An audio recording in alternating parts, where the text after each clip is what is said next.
আসসালামু আলাইকুম, আমন্ত্রণ জানাচ্ছি মাই টিভি রাতের সংবাদে। আপনাদের সঙ্গে আছি আমি আশিতা। শুরুতেই জানাবো সংবাদ শিরোনাম। দেশে সর্বোচ্চ তাপমাত্রা চুয়াডাঙ্গায় 43 ডিগ্রি সেলসিয়াস। হিটস্ট্রোকে দেশে 18 জনের মৃত্যু। বৃহস্পতিবার পর্যন্ত শিক্ষা প্রতিষ্ঠান বন্ধের নির্দেশ হাইকোর্টের। এপ্রিল জুড়ে দাবদাহ থাকলেও আগামী মাসের শুরুতে কমতে পারে তাপমাত্রা, জানিয়েছে আবহাওয়া অধিদপ্তর। ব্যতিক্রম সিলেটে থেমে থেমে বৃষ্টি। কোন ষড়যন্ত্র দেশকে যেন পিছিয়ে দিতে না পারে, সজাগ দৃষ্টি রাখার আহ্বান আওয়ামী লীগের। অপরিকল্পিত উন্নয়নে হয়েছে পরিবেশ বিপর্যয়, মন্তব্য বিএনপি। খেয়াল খুশি মতো ওষুধের মূল্যবৃদ্ধি বন্ধে স্বাস্থ্য সচিব ঔষধ প্রশাসনকে নির্দেশ দিয়েছেন হাইকোর্ট। অনুমোদন ছাড়া বিক্রি হবে না বিদেশি ওষুধ।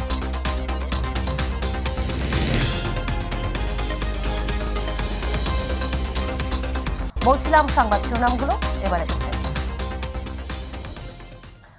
সারা দেশে বইছে তীব্র তাপপ্রবাহ। আজ দেশের সর্বোচ্চ তাপমাত্রা রেকর্ড করা হয়েছে চুয়াডাঙ্গায় 43 ডিগ্রি সেলসিয়াস। 2 সপ্তাহের বেশি সময় ধরে চলা মাঝারি থেকে অতি তীব্র তাপপ্রবাহে দুর্বিষহ হয়ে উঠেছে জনজীবন। আবহাওয়া অফিস জানিয়েছে মে মাসের প্রথম সপ্তাহে সারা দেশে টানা বৃষ্টি হতে পারে। এরপর থেকে তাপমাত্রা কিছুটা কমতে শুরু করবে। আবু সাইদপুর রিপোর্ট। সারা দেশে তাপমাত্রা বেড়েই চলেছে, কোনোভাবেই যেন গলছে না অতি তাপমাত্রার পারদ। ফলে প্রচণ্ড গরম যেন কাহিল করে ফেলেছে নগরবাসীকে। আর সূর্যের তাপের প্রখরতা তো রয়েছেই। তবে দেশে বর্তমান যে তাপমাত্রা রেকর্ড করা হচ্ছে তা নতুন নয়। 1972 সালের 18 মে রাজশাহীতে সর্বোচ্চ তাপমাত্রা 45.1 ডিগ্রি সেলসিয়াস রেকর্ড করা হয়েছিল। ঢাকার ক্ষেত্রে স্বাধীনতার আগে সর্বোচ্চ তাপমাত্রা রেকর্ড করা হয়েছিল 1960 সালে 30 এপ্রিল 42.3 ডিগ্রি সেলসিয়াস এবং পরবর্তীতে 2014 এবং 2023 সালে এপ্রিল মাসে সর্বোচ্চ তাপমাত্রা রেকর্ড করা হয়েছিল 40.2 ডিগ্রি সেলসিয়াস। রাস্তা চলতে পারতেছি না, বাচ্চারা তো অতিষ্ঠ হয়ে গেছে। বিশ্ব আবহাওয়া সংস্থার তথ্য অনুযায়ী পৃথিবীর উষ্ণতম বছরের মধ্যে এবার রেকর্ড ভাঙতে পারে 2024 সাল। তীব্র গরম থেকে বাঁচতে তাই সাধারণ মানুষ বেছে নিয়েছে বিভিন্ন পন্থা। চলমান তাপদাহে কতটা ঝুঁকিতে বাংলাদেশ, এমন প্রশ্নের উত্তর দেন এই আবহাওয়াবিদ।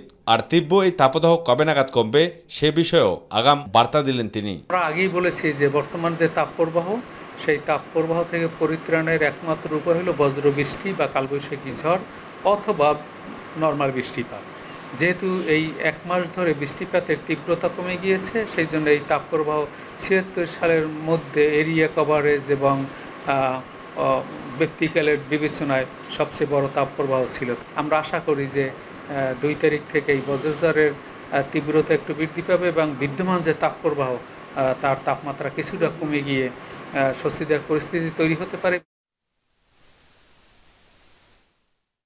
চলমান তাপপ্রবাহ থেকে বাঁচতে হলে আর কিছুদিন অপেক্ষা করতে হবে এবং আগামী মাসের প্রথম সপ্তাহে যে ঝড় বৃষ্টি এবং কালবৈশাখী ঝড়ের আভাস দিন আবহাওয়া দপ্তর, তাহলে এই তাপমাত্রা অনেকটাই কমে আসবে এবং স্বস্তিতে ফিরবে নগরবাসী।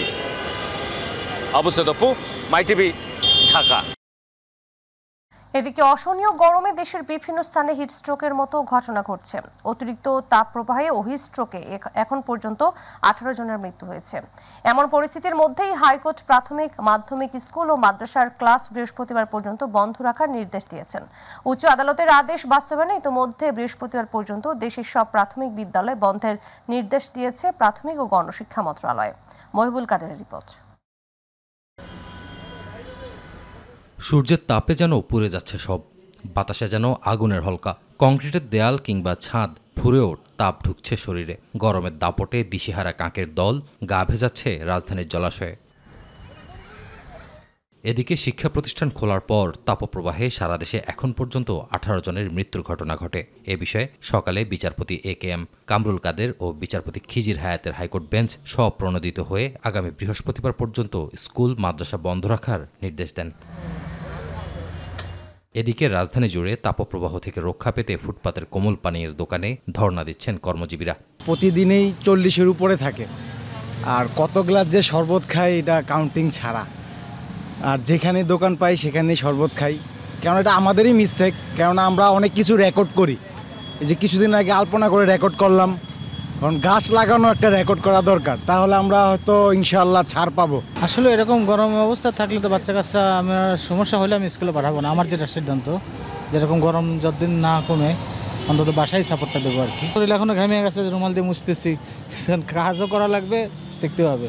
কিছুক্ষণ পর পানি শরবত স্যালাইন এগুলি খাচ্ছি আর কি। সবসময় পানি খেতে আর রোদে বেশি না থাকতে। পরিবেশ বিশেষজ্ঞরা বলছেন তাপপ্রবাহের জন্য অপরিকল্পিত নগরায়ন, বৃক্ষ নিধন ও অফিস বাসাবাড়িতে শীতাতপ নিয়ন্ত্রণ ব্যবস্থা অনেকাংশেই দায়ী। আমাদের যে বাসা বাড়িতে যেমন প্রচুর এসি ব্যবহার হচ্ছে, এসিতে যে গ্যাসগুলো ব্যবহার করা হয় রেফ্রিজারেন্ট গ্যাস, মূলত গ্যাসগুলো ব্যবহার করা HCFC। তো HCFC গ্যাসগুলো কিন্তু হাই গ্লোবাল ওয়ার্মিং পটেনশিয়াল, অর্থাৎ এগুলোরও কিন্তু পৃথিবীর তাপমাত্রা উষ্ণায়ন করার বা বাড়িয়ে দেওয়ার ক্ষমতা আছে। গ্লোবাল ওয়ার্মিংয়ের সাথে সাথে আমাদের যে অ্যাক্টিভিটিগুলো, যে অপরিকল্পিত নগরায়ন, তারপর অপরিকল্পিত হাউজিং এবং আমাদের যে বিল্ডিং যে ডিজাইন, যেমন আমাদের যদি আমরা বলি গ্রিন বিল্ডিং করতে হবে, গ্রিন বিল্ডিংয়ে একটা বড় উদ্দেশ্য হলো যে আমি এসি কম ব্যবহার করব। এমনভাবে ডিজাইনটা হবে যেন ভেন্টিলেশনটা ভালো থাকে, আমাদের ক্রস ভেন্টিলেশনটা হবে, বাইরের ভালো বাতাস ঠান্ডা বাতাসের ভিতরে ঢুকবে। তো এই জিনিসগুলো একটু খেয়াল রাখতে হয়, সেটা তো অনেক সময় আমরা খেয়াল রাখি না, আমরা বাড়ি বানাচ্ছি। আবহাওয়া অফিসের তথ্য মতে চলমান তাপপ্রবাহ চলতে পারে আরও 2 দিন। মহিবুল কাদের, মাই টিভি, ঢাকা। তীব্র গরমে দ্বীপ জেলা ভোলায় জনজীবন বিপর্যস্ত। আবহাওয়া অফিস জানায় গরম আরও কয়েকদিন থাকতে পারে। এ সময় অতি প্রয়োজন ছাড়া ঘরের বাইরে না যাওয়ার পরামর্শ চিকিৎসকদের। প্রতিনিধি আরিফ হোসেন লিটনের তথ্যচিত্রে আরও জানাচ্ছেন শামস উচ্ছ্বাস।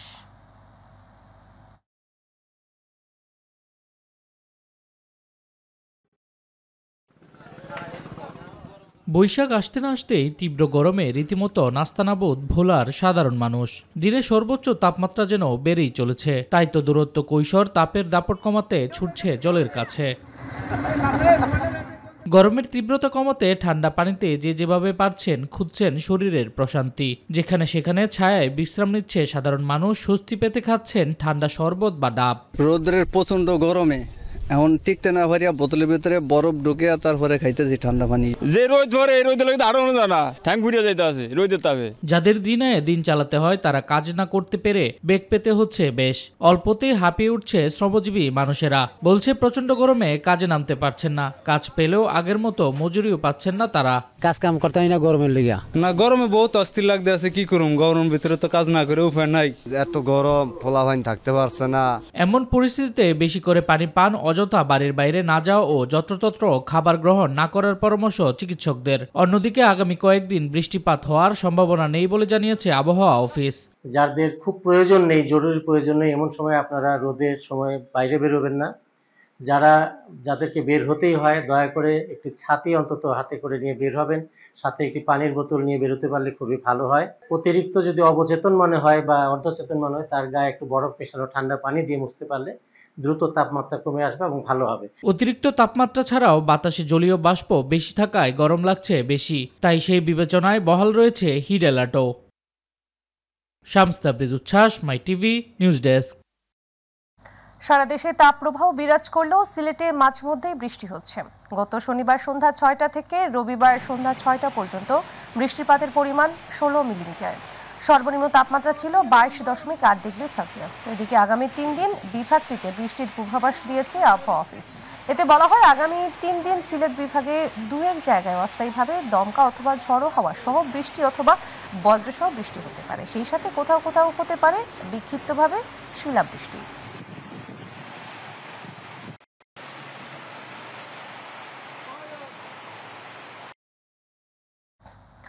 6 দিনের সরকারি সফর শেষে থাইল্যান্ড থেকে দেশে ফিরেছেন প্রধানমন্ত্রী শেখ হাসিনা। ব্যাংককের স্থানীয় সময় সকাল 10:10 থাইল্যান্ডের ডন মুয়াং আন্তর্জাতিক বিমানবন্দর থেকে প্রধানমন্ত্রী ও তার সফর সঙ্গীদের নিয়ে বিমান বাংলাদেশ এয়ারলাইন্সের একটি ফ্লাইট যাত্রা করে। বিমানটি সকাল 11:25 ঢাকার হযরত শাহজালাল আন্তর্জাতিক বিমানবন্দরে অবতরণ করে। শেখ হাসিনা থাই প্রধানমন্ত্রী সেত্রা থাভিসিনের আমন্ত্রণে দ্বিপাক্ষিক সম্পর্ক জোরদারে 24 এপ্রিল বিকেলে দেশটিতে পৌঁছান। 26 এপ্রিল বাংলাদেশের প্রধানমন্ত্রী শেখ হাসিনা এবং থাই প্রধানমন্ত্রী থাভিসিনের সঙ্গে গভর্নমেন্ট হাউসে দ্বিপাক্ষিক স্বার্থ সংশ্লিষ্ট বিভিন্ন বিষয় নিয়ে বৈঠক অনুষ্ঠিত হয়। দুই নেতার উপস্থিতিতে দক্ষিণ পূর্ব এশিয়া এবং দক্ষিণ এশিয়ার দেশগুলোর মধ্যে দ্বিপাক্ষিক সম্পর্ক জোরদার করতে 5টি নথি সই হয়। ষড়যন্ত্র যেন দেশকে পিছিয়ে দিতে না পারে সেজন্য সজাগ দৃষ্টি রাখতে সকলের প্রতি আহ্বান জানিয়েছেন গৃহায়ণ ও গণপূর্ত মন্ত্রী ওবায়দুল মুক্তাদির চৌধুরী। দুপুরে তেজগাঁওয়ে ঢাকা জেলা আওয়ামী লীগ কার্যালয়ে বঙ্গবন্ধুর পুত্র শেখ জামালের জন্মবার্ষিকী উপলক্ষে যুবলীগ আয়োজিত আলোচনা সভায় তিনি এ আহ্বান জানান। স্মার্ট বাংলাদেশ বিনির্মাণে আজকের তরুণদের সঠিক শিক্ষা নিয়ে গড়ে ওঠার তাগিদ দেন মন্ত্রী। এ সময় সভার সভাপতি যুবলীগ চেয়ারম্যান শেখ ফজলে শামস পরশ বলেন, জিয়াউর রহমানের পথ ধরেই বিএনপি হত্যা আর ষড়যন্ত্রের রাজনীতি এখনো করে যাচ্ছে। জনগণকে সাথে নিয়ে এসব সন্ত্রাসী সংগঠনগুলোকে রাজনৈতিক অঙ্গন থেকে প্রতিহত করা হবে বলেও জানান শেখ পরশ। অসংখ্য মুক্তিযোদ্ধা সেনা অফিসারদের রক্তে রঞ্জিত এই জিয়াউর রহমানের হাত। সুতরাং জিয়াউর রহমানের বিএনপি নেতৃবৃন্দ যখন গণতন্ত্র এবং মানবাধিকারের কথা বলে ওদেরকে হাস্যকর ভাবে বড়ই নির্লজ্জ মনে হয়। শেখ জামালের মতো তরুণরা জীবন দিক, এটা আমরা চাই না, কিন্তু সাবধানের মান নেই। আমরা যদি সাবধান থাকি তাহলেই ওই ধরনের অবস্থা থেকে আমরা মুক্তি পেতে পারি। জলাধার ভরা এবং বৃক্ষ নিধন করে সরকার অপরিকল্পিত উন্নয়ন প্রকল্প বাস্তবায়ন করার কারণে পরিবেশ বিপর্যয় হয়েছে। আর এই বিপর্যয়ের ফলেই চলমান তাপদাহ, তাই এর দায়ও সরকারের বলে অভিযোগ করেছেন বিএনপি নেতারা। রাজধানীতে পথচারী ও শ্রমজীবীদের মাঝে সুপেয় পানি এবং খাবার স্যালাইন বিতরণ কর্মসূচিতে তারা এসব কথা বলেন। মাহবুব শকুতার রিপোর্ট। রাজধানীর খিলগা তালতলায় ঢাকা মহানগরী উত্তরের উদ্যোগে পথচারী এবং সাধারণ মানুষের মাঝে সুপেয় পানি ও খাবার স্যালাইন বিতরণ কর্মসূচিতে অংশ নেন বিএনপির সিনিয়র যুগ্ম মহাসচিব রুহুল কবির রিজভী আহমেদ।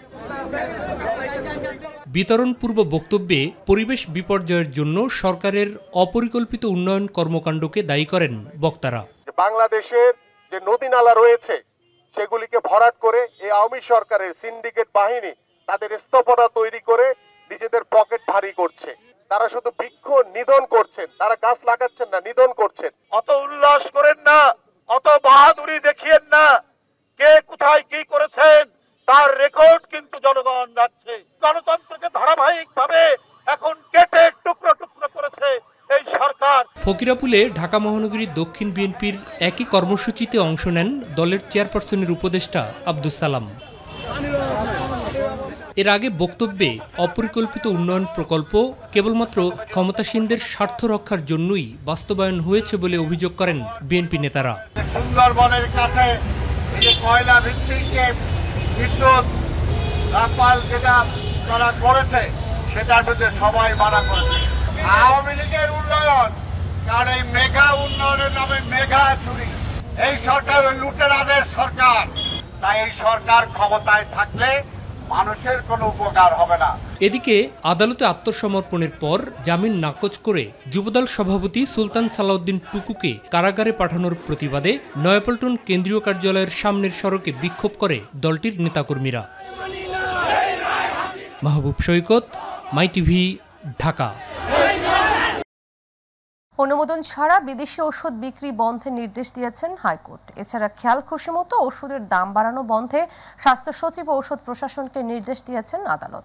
আজ বিচারপতি মোস্তফা জামান ইসলামের নেতৃত্বাধীন হাইকোর্ট বেঞ্চ এই নির্দেশ দেন। ওষুধ কোম্পানিগুলোর বিরুদ্ধে ব্যবস্থা নিয়ে আগামী 30 দিনের মধ্যে জানাতে বলা হয়েছে স্বাস্থ্য অধিদপ্তরের মহাপরিচালককে। ফার্মাসিউটিক্যালস কোম্পানিগুলোকে বলা হয়েছে যাতে সরকারের অনুমোদন ব্যতীত কাঁচামাল আমদানি করতে না পারে। এছাড়া দেশের ফার্মাসিউটিক্যালস কোম্পানিগুলোর বেআইনিভাবে ওষুধের মূল্য নির্ধারণ বন্ধে ব্যবস্থা না নেওয়া কেন অবৈধ নয়, এ বিষয়ে একটি রুল জারি করেছেন হাইকোর্ট। আজ ভয়াল 29 এপ্রিল। 1991 সালের এই দিনে বঙ্গোপসাগরে সৃষ্ট প্রলয়ঙ্কারী ঘূর্ণিঝড় 250 কিলোমিটার বেগে চট্টগ্রামের উপকূলীয় এলাকায় আঘাত হানে। বাতাসের তীব্র গতিবেগের কারণে 20 ফুট উপর দিয়ে পানি প্রবাহিত হয়। ভয়াবহ এই ঘূর্ণিঝড়ে মারা যায় 1,38,000 মানুষ। আবহাওয়া অধিদপ্তরের মতে ঘূর্ণিঝড়ের সতর্ক বার্তা উপকূলীয় এলাকার মানুষের কাছে তখন পৌঁছানো যায়নি। ইউসুফ আলীর রিপোর্ট। 1991 সালের 29 এপ্রিল বঙ্গোপসাগরে সৃষ্ট প্রলয়ঙ্কারী ঘূর্ণিঝড় 250 কিলোমিটার বেগে আঘাত হানে চট্টগ্রাম জেলার উপকূলীয় এলাকায়। প্রচণ্ড বাতাসের বেগে 20 ফুট উপর দিয়ে প্রবাহিত হয় জলোচ্ছ্বাস, ভেসে যায় ঘরবাড়ি। ভয়াল এ ঝড়ে সরকারি হিসেব মতে নিহত হয় 1,38,000 মানুষ। তবে বেসরকারি হিসেবে এর সংখ্যা অনেক বেশি। অসংখ্য গবাদি পশুর মৃত্যুর পাশাপাশি বিধ্বস্ত হয় বিপুল পরিমাণ বাড়িঘর ও গাছপালা। আবহাওয়া অধিদপ্তরের মতে ঘূর্ণিঝড়ের মহাসতর্ক সংকেত দেওয়ার পরও প্রযুক্তির কারণে তা উপকূলীয় এলাকার মানুষের কাছে না পৌঁছানোয় সে সময় ক্ষয়ক্ষতির পরিমাণ বেড়েছে। পূর্বাভাস সেই সময় তৈরি হতো, এখনও তৈরি হচ্ছে, ভবিষ্যতে তৈরি হবে। কিন্তু একটা পার্থক্য হচ্ছে সেই সময়ে প্রচারণার একটা ছিল, বিশেষ করে হচ্ছে ইলেকট্রনিক মিডিয়া এবং সোশ্যাল মিডিয়ার উপস্থিতি সেইভাবে ছিল না। এবং বর্তমানে যেরকম মানুষ খুব সহসাই একটা 1 মিনিটের মধ্যে একটা পূর্বাভাস মানুষের হাতে হাতে পৌঁছে যাচ্ছে, সেই সময় এটার সুযোগ ছিল না, যার কারণে ক্ষতির পরিমাণটা বেশি ছিল। যে কোনো সময় আবহাওয়ার সতর্ক সংকেত শোনার পর স্থানীয় প্রশাসনের নির্দেশনা মেনে চললে ক্ষতির পরিমাণ তুলনামূলক কম হওয়ার সম্ভাবনা রয়েছে বলে জানান এ আবহাওয়াবিদ। ঘূর্ণিঝড়ে যতটা মারা যায়, ঘূর্ণিঝড় জনিত কারণে যে জলোচ্ছ্বাস হয়, সেই জলোচ্ছ্বাসে কিন্তু তার চেয়ে বেশি লোক মারা যায়। সুতরাং জলোচ্ছ্বাস হয় দেশের যে নিম্নাঞ্চলগুলো আছে সেই নিম্নাঞ্চলগুলোতে। এই জলোচ্ছ্বাসের সময় যদি বাংলাদেশ আবহাওয়া অধিদপ্তরের নির্দেশনা এবং সরকারের যে দপ্তরসমূহ আছে, বিশেষ করে জেলা প্রশাসনের যে নির্দেশনা, সেই নির্দেশনা অনুসরণ করে যদি সাইক্লোন শেল্টারে সঠিক সময়ে যাওয়া হয়, তাহলে একেবারে জীবনহানির সংখ্যা একেবারে কিন্তু সর্বনিম্ন পর্যায়ে নেমে আসে। এখনও 29 এপ্রিল দিনটিকে আতঙ্ক ও শোক হিসেবে স্মরণ করে উপকূলীয় অঞ্চলের স্বজনহারা মানুষ। ইউসুফ আলী, মাই টিভি, ঢাকা। এবারে উন্নয়ন অগ্রযাত্রায় বাংলাদেশ। সমাজের বেঁধে দেওয়া নিয়ম আর কুসংস্কারকে পেছনে ফেলে সর্বক্ষেত্রে এগিয়ে যাচ্ছেন বাংলাদেশের নারীরা। বহু পথ পায়ে হেঁটে পাড়ি দিয়ে স্কুলে আসা যাওয়ার দিন শেষ, এখন তারা বাইসাইকেল চালিয়ে ছুটে যান স্কুলে। আর এই নারীদের অগ্রযাত্রায় ভূমিকা রাখছে বর্তমান সরকার। পাল্টে গেছে রংপুর 6 আসনের নারীদের জীবনমান। রংপুর প্রতিনিধি মাহমুদুল হাসানের তথ্যচিত্রে রাকিব হাসানের রিপোর্ট। এ বিশ্বে যা কিছু চিরকল্যাণকর, অর্ধেক তার করিয়াছে নারী, অর্ধেক তার নর। কবি নজরুল ইসলামের এই বিখ্যাত উক্তি স্বাধীনতার 50 বছরে বিভিন্ন ক্ষেত্রে নারীর পদচারণায় সত্যের প্রতিধ্বনি। একসময় সমাজের বেঁধে দেয়া নিয়ম আর কুসংস্কারের বেড়াজালে পড়ে যে নারী সমাজ শিক্ষা সহ বিভিন্ন ক্ষেত্রে ছিল পিছিয়ে, আজ তারা অন্ধ অনুকরণ থেকে মুক্ত। পায়ে হেঁটে স্কুলে যাওয়াটাও যেখানে ছিল দুঃস্বপ্ন, আজ সেই নারীরাই স্কুলে যাচ্ছেন বাইসাইকেল চালিয়ে। রংপুরের পীরগঞ্জে এমনই কিছু পরিবর্তনের ছোঁয়ায় বদলে গেছে নারীদের ভাগ্যের চাকা। সরকারের দেয়া নানা সুযোগ সুবিধায় নারীরা এখন হয়ে উঠছেন স্বাবলম্বী। নারীদের আরো বেশি স্বনির্ভর করে গড়ে তুলতেই নিজ নির্বাচনী এলাকায় নারীদের মাঝে সেলাই মেশিন, বাইসাইকেল ও ল্যাপটপ বিতরণ করেন জাতীয় সংসদের স্পিকার ডক্টর শিরিন শারমিন চৌধুরী। উদ্যোক্তা হয়ে ব্যবসা করতে চান এমন নারীদের ঋণের ব্যবস্থা করে দেওয়ার আশ্বাস দেন তিনি। আমরা চাই যে পীরগঞ্জে আমার প্রত্যেক মা বোন তারা নিজেরা সচ্ছল হোক, নিজেরা স্বাবলম্বী হোক, তাদের হাতে কিছু অর্থ আসুক, কিছু টাকা পয়সা তারা নিজেরা আয় রোজগার করুক, যাতে তারা তাদের এবং তাদের পরিবারের প্রতি আরো বেশি অবদান রাখতে পারে, আরো বেশি ভূমিকা রাখতে পারে। বাইসাইকেল আর সেলাই মেশিন পেয়ে খুশি শিক্ষার্থী আর উপকারভোগীরা। সন্তানকে রোজগার করতে পারি, স্বামীকে কিছু দিতে পারি, আর স্বামীর উপর নির্ভর করে থাকতে না পারি। এই সেলাই শিখে নিজেরা উপার্জন করতে পারবো এবং নিজেদের কাজ আমরা নিজেরাই করতে পারবো। অনেক লেট হইতো স্কুলে আসতে, সাইকেলটা এখন পেয়ে তাড়াতাড়ি স্কুলে আসতে পারবো। সাইকেল পাওয়ার পরে আমার অনুভূতিটা অনেক আনন্দদায়ক, আমি অনেক খুশি হয়েছি, ভালোই শিখছি। এখন শুধু ল্যাপটপ পাইছি, আউটসোর্সিং এর কাজগুলো করা যাবে সেগুলো শিখেছি। শিক্ষার মান উন্নয়ন ও নারীদের অগ্রগতির জন্য এমন উদ্যোগকে সাধুবাদ জানিয়েছেন স্থানীয় জনপ্রতিনিধি ও সচেতন মহল। উন্নয়ন করার লক্ষ্যে গরিব মেধাবী শিক্ষার্থীর মাঝে সাইকেল বিতরণ, এটা একটা মহৎ উদ্যোগ বা মহৎ উদ্দেশ্য। প্রতিটি গ্রামকে শহর করার যে উদ্যোগ আমাদের দেশরত্ন শেখ হাসিনা নিয়েছেন, তার ধারাবাহিকতায় কিন্তু আমাদের এখানে একটি মহিলা প্রশিক্ষণ কেন্দ্র অলরেডি আমাদের এখানে অনুমোদন হয়ে গেছে। কি কাজ করলে স্বাবলম্বী হবে সেই দিকে উনি লক্ষ্য রেখে প্রত্যেক ইউনিয়ন পরিষদে উনি 20 জন করে সেলাই প্রশিক্ষণের ব্যবস্থা করে দিয়েছেন। জীবিত আছেন তারপরেও জাতীয় পরিচয়পত্রে মৃত দেখানো হয়েছে ফরিদপুরের নগরকান্দার 81 বছর বয়সী শারীরিক প্রতিবন্ধী রুস্তম আলী মীরকে। ফলে দীর্ঘ 4 বছর ধরে প্রতিবন্ধী ভাতা সহ রাষ্ট্রীয় সকল সুযোগ সুবিধা থেকে বঞ্চিত তিনি। উন্নত চিকিৎসার জন্য দেশের বাইরেও যেতে পারছেন না। প্রশাসন বলছে জড়িতদের বিরুদ্ধে ব্যবস্থা নিতে তদন্ত কমিটি গঠন করা হয়েছে। প্রতিনিধি শফিকুল ইসলাম জনের রিপোর্ট। ফরিদপুরের নগরকান্দা উপজেলার চরচসদ্দি ইউনিয়নের আশপদ্দি গ্রামের ৮১ বছর বয়সী শারীরিক প্রতিবন্ধী বৃদ্ধ রুস্তুম আলী মীর বছর কয়েক আগে ইউনিয়ন পরিষদ নির্বাচনে ভোট দিতে গিয়ে জানতে পারেন তিনি মৃত। এমনকি গত ৪ বছর ধরে পাচ্ছেন না সরকারের দেয়া প্রতিবন্ধী ভাতাসহ কোনো সুযোগ সুবিধা। সেখানতে মৃত্যুই দেখায় তবে একবারে আমি এই মধ্যে এখান থেকে একজন বললো তো আপনি বোর্ড অফিসে যান। আমার বোর্ড অফিসে সন্দেহ বসে গেলেন, বোর্ড অফিসে গেলে ফেরে ওখান থেকে আমার নাম্বার গলায় ঢুকছে, কিন্তু এখানে আইসা তারা এইরকম অনেক কিছু করে উঠে শেষ পর্যন্ত এই পর্যন্ত আমারে তারা কোনো সিদ্ধান্ত দেয় নাই। প্রতিবন্ধী রুস্তুম আলীর অভিযোগ, স্কুল শিক্ষক সালাউদ্দিন মুন্সি ও প্রতিবেশী মীর কুদ্দুস আলীর যোগসাজশে তার জাতীয় পরিচয়পত্রে মৃত দেখানো হয়েছে। ফলে উন্নত চিকিৎসার জন্যও কোথাও যেতে পারছেন না তিনি। ভোট দিতে গেছে যে নির্বাচনের যে আপনার কাগজ, ওইখানে তার নাম নাই, সে মৃত। জীবিত ব্যক্তিকে মৃত বানানে অভিযুক্ত স্কুল শিক্ষক সালাউদ্দিন মুন্সির কাছে গেলে তিনি ক্যামেরার সামনে কথা বলতে রাজি হননি। দায় চাপিয়েছেন প্রতিবেশী মীর কুদ্দুস আলীর উপর। অপরদিকে বিষয়টি কিছুই জানেন না অভিযুক্ত মীর কুদ্দুস আলী।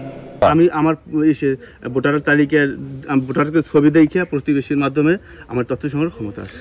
শনাক্ত করলে মৃত্যু করলে তার আশেপাশের লোক করি, তাকে বলি লই পাশে, কিন্তু আমি আমি করি ব্যবসায়ী সবসময় হাটে বাজার থাকি। উপজেলা নির্বাচন কর্মকর্তা বলছেন, মাঠ পর্যায়ে তথ্য সংগ্রহকারীদের গাফিলতির কারণেই এমনটি ঘটেছে।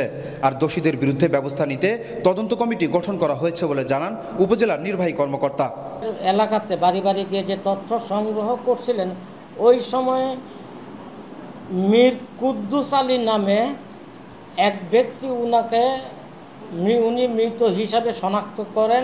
তদন্তকালে যে বা যিনি দোষী সাব্যস্ত হন না কেন বা প্রমাণিত হন না কেন, তার বিরুদ্ধে আমরা লিখিত ব্যবস্থা নেব এবং আইনানুগ ব্যবস্থা যেভাবে নেওয়া যায় আমরা সেভাবে নেব। একজন বৃদ্ধ প্রতিবন্ধীর সাথে ঘটে যায় এমন ঘটনায় সমালোচনার ঝড় বইছে পুরো উপজেলা জুড়ে।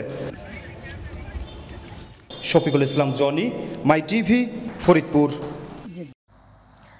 নানা শ্রেণী পেশার মানুষের চলাচলের জন্য রাজধানী ফুটপাত অবৈধভাবে দখল ও বিক্রির সঙ্গে কারা কারা জড়িত তাদের তালিকা চেয়েছেন হাইকোর্ট।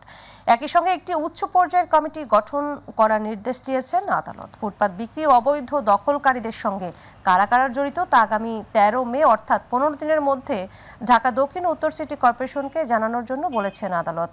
এ সংক্রান্ত বিষয় শুনানি নিয়ে সোমবার হাইকোর্টের বিচারপতি শেখ হাসান আরিফ ও বিচারপতি মোহাম্মদ বজলুর রহমানের সমন্বয়ে গঠিত দ্বৈত বেঞ্চ এ আদেশ দেন। লেনদেন হচ্ছে ক্যাশলেস, স্মার্ট হচ্ছে বাংলাদেশ, এই স্লোগানকে সামনে রেখে চালু হলো ডিজিটাল অনলাইন বেচাকেনা কার্যক্রম।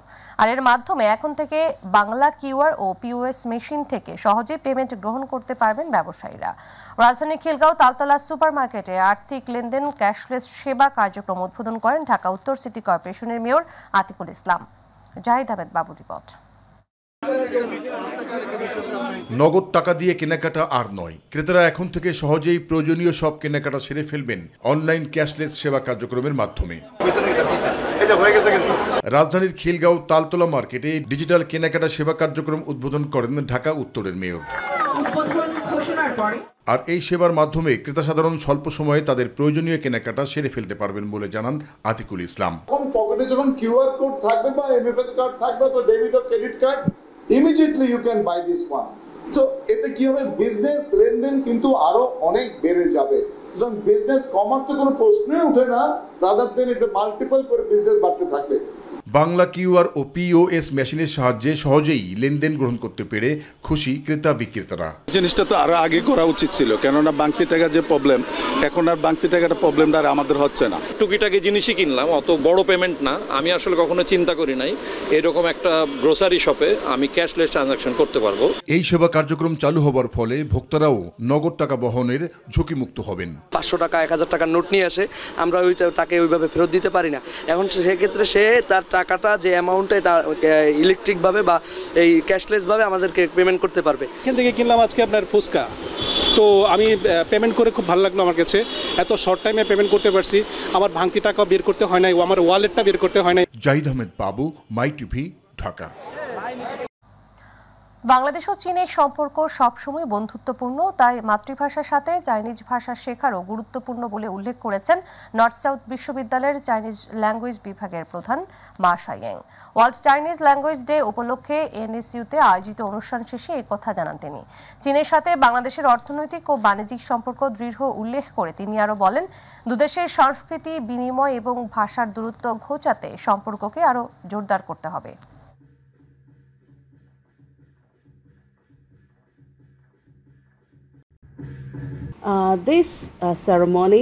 আজকের এই দিনটি উদযাপনের লক্ষ্য হলো যাতে করে বাংলাদেশের মানুষ আরো বেশি চায়না ভাষার প্রতি আগ্রহী হয়। চায়না ও বাংলাদেশের সৌহার্দ্যপূর্ণ সম্পর্ক রয়েছে, তাই এই ভাষা জানার প্রয়োজন আছে। শুধু তাই নয়, আমরা রাজনৈতিক, অর্থনৈতিক ও বাণিজ্যিকভাবেও একে অপরের বন্ধু, তাই আমি মনে করি এই ভাষা সকলের জানা প্রয়োজন।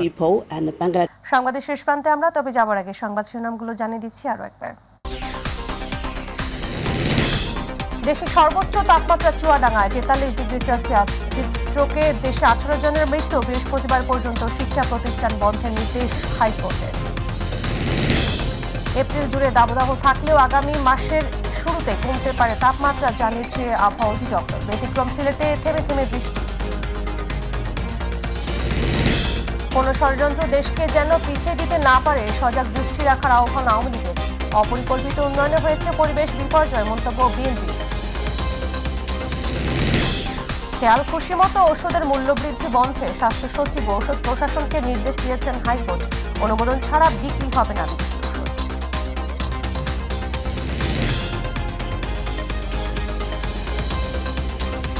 প্রিয় দর্শক, ধন্যবাদ সাথে থাকার জন্য। এছাড়া ইউটিউবে মাই টিভির সংবাদ পেতে ভিজিট করুন youtube/mytvniউজ এবং আমাদের সকল অনুষ্ঠান দেখতে ভিজিট করুন youtube/mytvবাংলা, facebook/mytvবাংলা।